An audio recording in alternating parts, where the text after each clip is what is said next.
¿Qué pasa, amigos? My name is Ash, and today I am bringing with me a boatload of gaming stories from around the universe that I want to share with you on today's episode of Random Gaming News. To kick off today's episode, we dive straight into one of the biggest stories of the week. Just a couple of days ago, a reliable source leaked the name of this year's Call of Duty title. In some respects, it's just what we expected, and in others, it is completely unique to anything the gaming community has been imagining over the last few months. The leak stated COD 2020 will be known as Call of Duty Black Ops Cold War. Quite the lengthy title, but hey, I won't be mad at another Treyarch-led Black Ops game. Many in the community had speculated the title would be yet another addition to the Black Ops family tree the moment Treyarch took over the development from Sledgehammer Games early last year. And while the Black Ops series has traditionally taken a look into the past, I doubt anyone saw the Cold War era coming. Mostly because it wasn't an actual war, and a COD game without fighting would just be,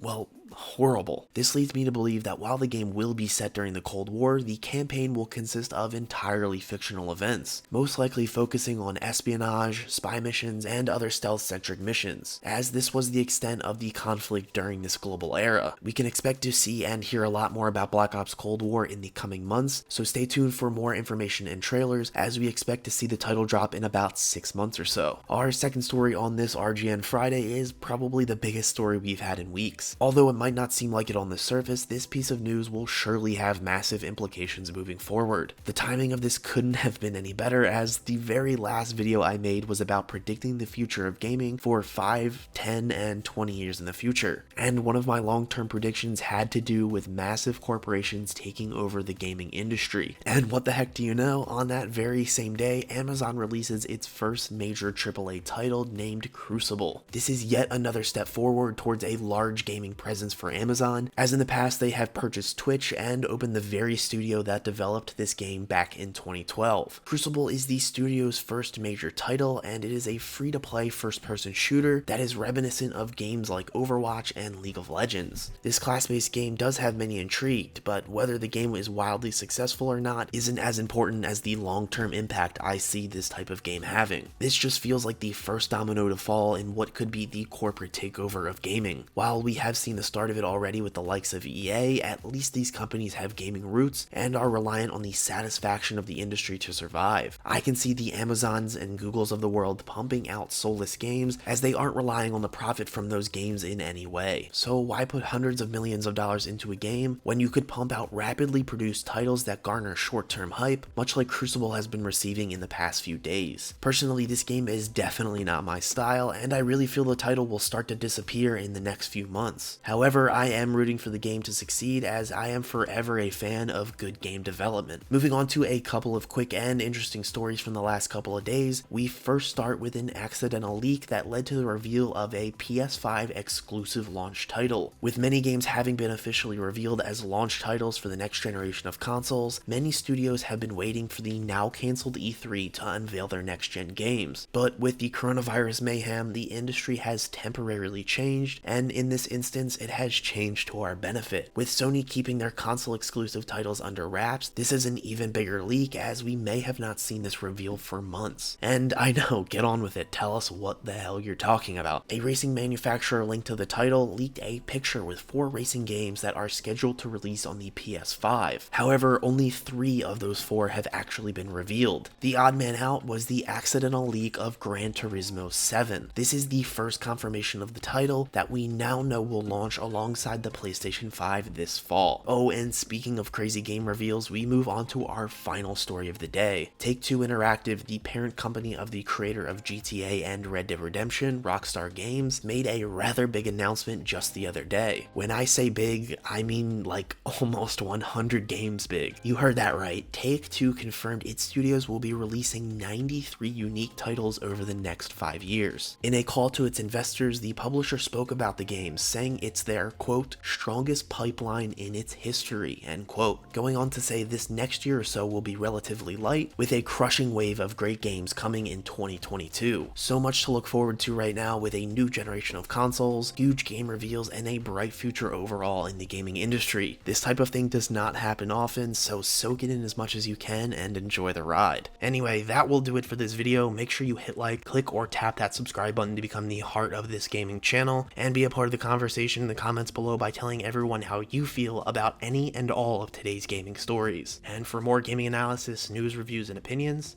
stay here on Ash Heart. And as always, thanks for watching.